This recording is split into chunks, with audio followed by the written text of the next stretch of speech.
Hey everybody, I had some questions come in about big mountain of IRA and what's my priorities. And so I broke it down into two questions. One is if I have a mountain of IRA and I care about my heirs versus someone who does not care about my heirs. So video number one, we're going to talk about those of you who have a whole bunch of IRA money and you do care about your heirs. What kind of priorities do we put on this IRA money and how do we handle it? So let's start with taxation, because every time we talk about IRA money, we have to understand taxation. So taxation, these tax brackets that I have on the screen here include a standard deduction for someone over 65.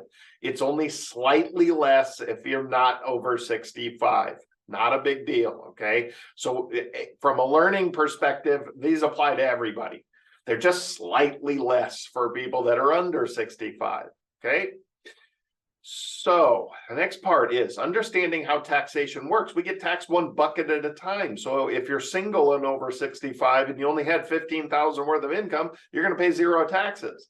But if you had 26, you're only going to pay taxes at 10% on about $11,000. You're not paying 10% on all 26. The first 15 is taxed at 0. And then from 15 to 26, it's taxed at 10.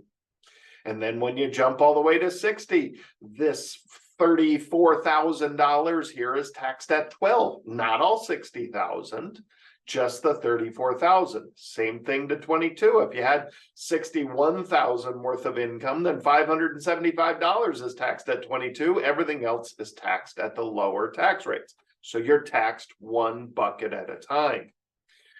So the rules we have to live by. I put a nice thick line here because most people notice the big jump in taxation, 12 to 22. That's a 10% jump. That is the biggest jump in taxation we have. Historically, the United States has always had these lower income tax brackets. They consider it retirees and low income family tax brackets, which are always significantly less taxation. Okay. So when you are making more money in your working years, typically, not everybody applies to every rule. That's why this is different for everybody. But when you are in higher taxation, you want to defer taxation, meaning save through your IRA. Don't do Roth conversions. But when you are in lower taxation times, you need to choose to be proactive and pay taxation at these lower tax rates. If you only had, as a married couple, 80,000 worth of taxable income this year, then you need to pull 40,000 from your IRA, okay, to cause that filling of that 12% tax bracket. And if you don't need the money, you convert it to Roth. I don't care what your age is, okay? So this is when I say, okay, withdraw and choose to pay taxes in these lower tax brackets. Try not to pay taxes in these higher tax brackets. Now, I know plenty of people that live their lives in the 22, 24, and yes, I know that taxation is scheduled to go higher in 2026. This is where some people are going to lean on being more proactive, more aggressive on getting money out of their IRA. And we'll talk about those people. Who should, who shouldn't?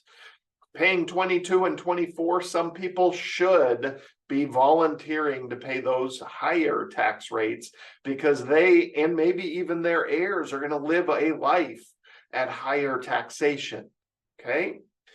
Spreading out the withdrawals is always better than lump sums. There's a blanket rule for everybody. Any advisor that ever recommends, just convert 300 grand all at once, just get it out of the way, get it done with, oh my Lord, I want to just reach through the phone when I hear this, or the computer, or the in-person, and strangle somebody. That is the worst idea ever. You get to control how much you withdraw until you get to required distributions. You get to choose what tax rates you're going to pay. Most people think tax rates will go up. They are scheduled to go up in 2026. They're just going to revert back to the way they were. It's not somebody purposely raising taxes. No, we're under a temporary 10-year temporary reduction of taxation. The 12 is going to go to 15, 22 is going to go to 25, 24 is going to 28, so forth and so on. So look, spreading it out's better. Doing a whole bunch of little withdrawals proactively versus one big lump sum all at once and pushing you into these higher tax brackets makes no sense, and it never has. We can't do that to ourselves. It has to be strategic. It has to be very specific to you and your situation. So for people that do care about their heirs, we've got to think about the big picture when it comes to your IRA. Here you are, you have a mountain of IRA money, okay? You've got to think about this strategically, right? Because you have your life, and right now, the way the rules stand, your heirs then have 10 years after they inherit it. So you've got an IRA that goes through your life and then 10 years of their life in terms of distribution that is going to get taxed. So we always have to look at the big picture. For instance, if you've got 27 children and you're taking a big pile of money and splitting it up into 27 little chunks, most likely your heirs, or at least most of those heirs, are going to pay less taxation than you will trying to be proactive in getting money out of there. So we have to think about this strategically, and it's laying out that timeline. Not only do we have your whole life, but we have 10 years of their life, and it's getting split into a bunch of other chunks. I'd rather give my heirs Roth money. There's no question of it.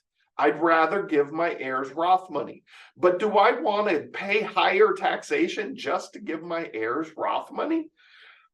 There's no reason to. Less money is less money. We choose to be as efficient as possible. We choose to pay the least amount of taxes possible. More money is more money, and it's always better, right? So we have to look at this big, long picture, not right here, right now, because if we're only looking at today, then we're always choosing the least amount of taxation today, the heck with tomorrow. Well, that's not the best way to handle this. We have to look at the big picture. Spreading this out over as many years as possible, on as many tax returns as possible, is going to result in less taxation, which results in more money to your heirs, period. Okay? So keeping that point of view, we have to think through all of this. All right? So here's some basic rules that handle most people's situations. If IRA money is the majority or all of your savings, you have to be proactive, right? Because what happens when the emergency years come and you need to pull a bunch of money out of an IRA all at once and be exposed to that higher taxation? So we want to be as proactive, especially filling up that 12% tax bracket every single year at minimum. We want to be proactive. If you head into retirement and 90% of your savings is IRA, you don't have the flexibility to handle retirement. And so you have to be proactive, trying to reduce that amount of IRA money, okay?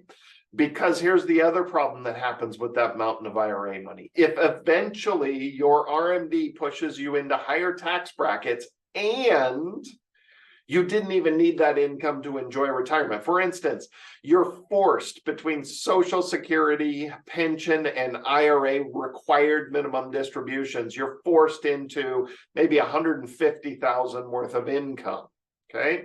But you only want or need to spend $100,000. Well, then we're forced to take and pay taxes on $150,000 when we only really needed $100,000.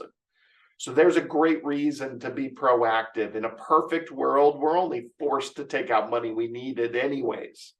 Okay, I'm fine with paying higher taxation if we need that money to enjoy our retirement. Of course, there's plenty of ways to avoid little overages here and there, but the reality is if you've got a mountain of IRA money, your required distribution might be much more than what you actually needed to fund your own retirement.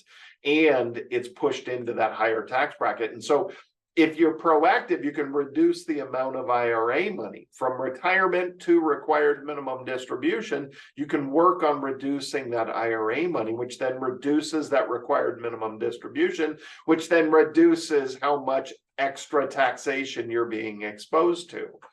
So there's two really good reasons to be proactive, okay?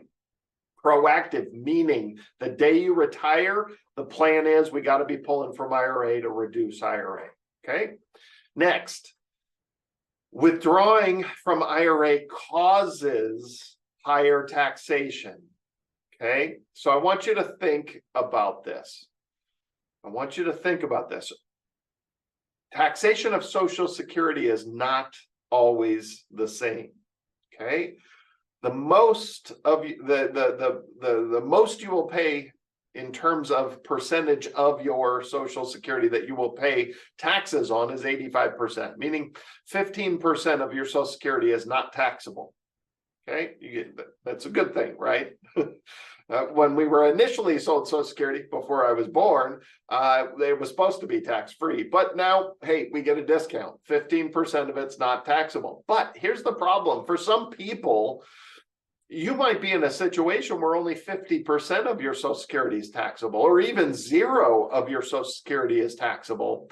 And then somebody tells you to do a Roth conversion, or you just think you should do a Roth conversion because you misunderstood what I said. Well, then you go take money out of that IRA, you put it into Roth, you pay the taxes on it, and realize all of a sudden your Social Security became taxable. So not only did you have to pay taxes on that IRA withdrawal or Roth conversion, but you also had to pay taxes on your Social Security. That effectively becomes double taxation on that advice to withdraw money from that IRA and do a Roth conversion. So you always have to be careful of that. Look at your tax return. See how much of your Social Security is taxable currently, because your choice of doing a Roth conversion, being proactive, ends up causing double taxation, which is not good for you nor your heirs, right?